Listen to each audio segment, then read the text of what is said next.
And so he clarifies the intent behind the law, and in doing so, he actually raises the bar for what it means to be righteous. Your righteousness must surpass that of the Pharisees. And today he does that again. As we look at a couple more "you have heard, but I say" statements, and as we do, we see Jesus raise the bar on love.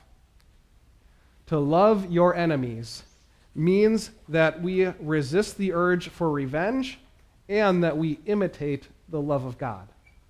First of all, that we resist the urge for revenge. You have heard it said, eye for eye, tooth for tooth. But I tell you, do not resist an evil person.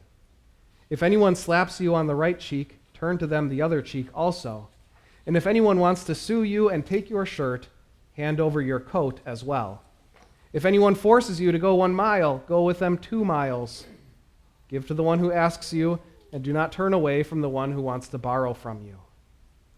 So he starts out by saying, you have heard that it was said, eye for eye, tooth for tooth. And that is a quote from Scripture, Leviticus 24. Anyone who injures their neighbor is to be injured in the same manner, fracture for fracture, eye for eye, tooth for tooth. The one who has inflicted the injury must suffer the same injury. Now that kind of seems a little barbaric and harsh when you hear it at first, but you have to keep a couple of things in mind. For one thing, this is really meant to put a limit on the amount of punishment that would be inflicted on the offending party. If you think about how it's human nature to hurt someone worse than they have hurt you. It's human nature to want to take an eye when someone has taken an eyelash, or to take a limb for a tooth. It's in our nature to try to escalate things and to make them hurt worse than they hurt us. You think about the infamous feud between the Hatfields and the McCoys, that over generations of feuding between these families on the border of Kentucky and West Virginia, this feud that often turned bloody. How did that start?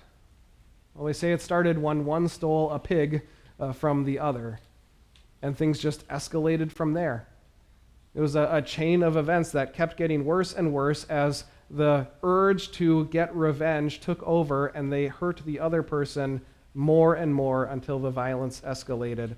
So this statute was put in place by God when he was laying down the civil laws for the people of Israel in order to restrain human nature from escalating the violence. Eye for eye, tooth for tooth. And by the way, there's no evidence that this ever actually happened, like that there were actually gouging out eyes or extracting teeth in the courtroom or anything like that. It was more about the principle of letting the punishment fit the crime.